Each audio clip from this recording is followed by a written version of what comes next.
And now, the most reasonable talk show host from Sop Choppy to the Redneck Riviera, here is Bob Kerrigan. I want to talk a little bit about the Florida delegates that don't count. All right, so how did all this happen? Well, let's back up for a second, and we'll talk about it in just a minute. We'll tell you about Florida. In August of 2006, the Democratic National Committee adopted a proposal by its Rules and Bylaws Committee that only 4 states, Iowa, New Hampshire, Nevada, and South Carolina, would be permitted to hold primaries or caucuses before February 5th, 2008. In the spring 2007, the Florida legislature passed by overwhelming majorities House Bill 537. Overwhelming majorities. Florida passed it, overwhelming majorities. You're going to hear something in just a second about that, but remember that comment. Move the state's primary to January 29th, a week before the earliest permitted date. Now, of course, everybody is raising all manner of hell about that because, it's a single, probably the single biggest problem for Hillary is that she obviously won Florida by a substantial margin. Claims she didn't campaign here, although I saw her quite a bit. But anyway, she signed the pledge and said they weren't going to count these votes. Well, let's look now at what Karen Thurman said in response to a reporter named Smiley when he was asking her, well, how this gets so darn screwed up in Florida. Here's Mr. Smiley's interview from YouTube talking to Karen Thurman.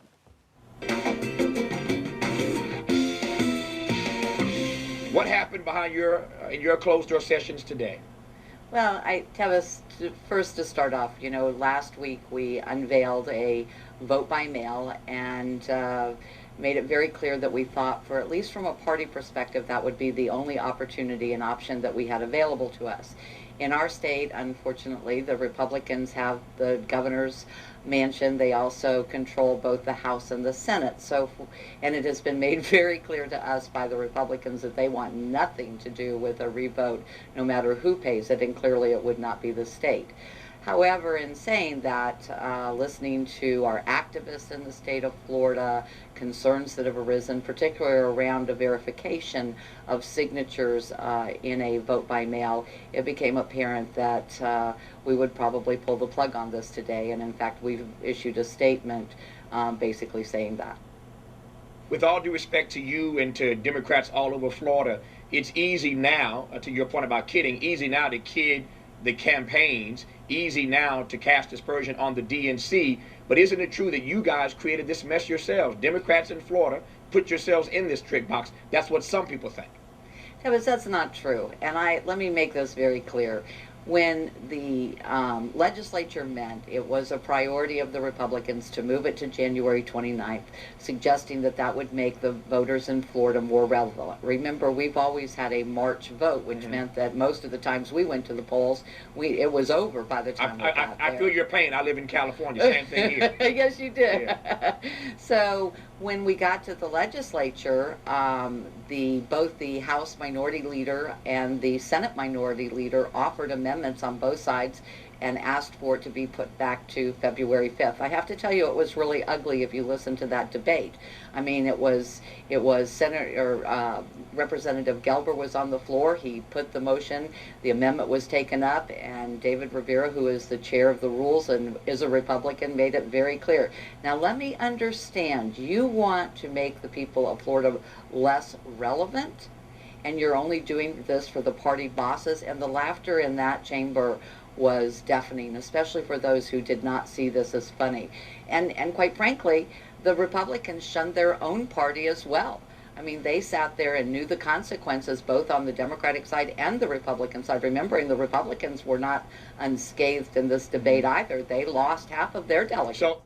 Well, let's talk about that for a minute. First of all, it's not entirely accurate, okay? Remember what I said about overwhelming majorities? There were a few Democrats that saw a potential problem with it, but here's the truth about it. The Democrats thought they outsmarted the Republicans because they said Hillary's going to be the candidate. Now remember, this was a year ago. Now let's look at the Republicans back then. The Republicans were in concert with Giuliani because Giuliani decided that he could make a big hit in Florida do away with these smaller states, caucuses and things where he might not do well, but he could zap it in Florida, and he would be instantly the leader. So he had this kind of thing going in Florida where they said, hell with the Republican. We don't care what the Republican Party says. We're going to do it in Florida. Giuliani, they didn't say openly Giuliani, but Giuliani was going to be sailing to Florida, boom, gets on top. He's the guy, he's running, his campaign's off, and Florida would have done it. That was the plan, okay? So the Republicans, they were all for this. How did all this start? Started with a guy named Jeremy Ring, who's a Democrat in Palm Beach County, who was a freshman senator. And he introduced a bill that dealt with the balloting. He wanted the paper ballot trail of some kind. That was the bill that got amended, and this amendment moved this primary date. And a lot of Democrats supported it, and a lot of Republicans supported it, enough that they were substantial majorities of both who supported this, and it passed. Now let me shoot forward, because they all thought, for their own reason, they were getting a little cutesy kind of deal on the inside. The Democrats said, doesn't make any difference to us because we'll have it established, we'll be in, they won't count our ballot, our delegates this time, but it doesn't matter, Hillary's going to get it. We'll count next time, we'll be established with our early voting date, and we will now be positioned, contrary to the party's dictates from Washington, we're going to be a dominant factor in these early primaries. Well, in October 2007, Democrats from Florida's congressional delegation filed a federal lawsuit against the Democratic National Committee to force the recognition of its delegates. However, the suit was unsuccessful. On January 25th, 2008, Hillary Clinton, advocating permitting Florida's delegates, along with similarly situated Michigan, to be seated and vote at the convention despite the DNC ban, stating, quote, I believe our nominee will need the enthusiastic support of Democrats in these states to win the general election, and so I will ask my Democratic convention delegates to support seating the delegations from Florida and Michigan. Isn't that a grand stateswoman thing to say? Isn't that splendid? Clinton supporters argued that Michigan and Florida citizens should participate in the nominating process, and that it would be a mistake for the Democratic Party to overlook the states that might be crucial in the November general election. They also argued that the Clinton campaign had not had a voice in the decision to strip Florida of its delegates.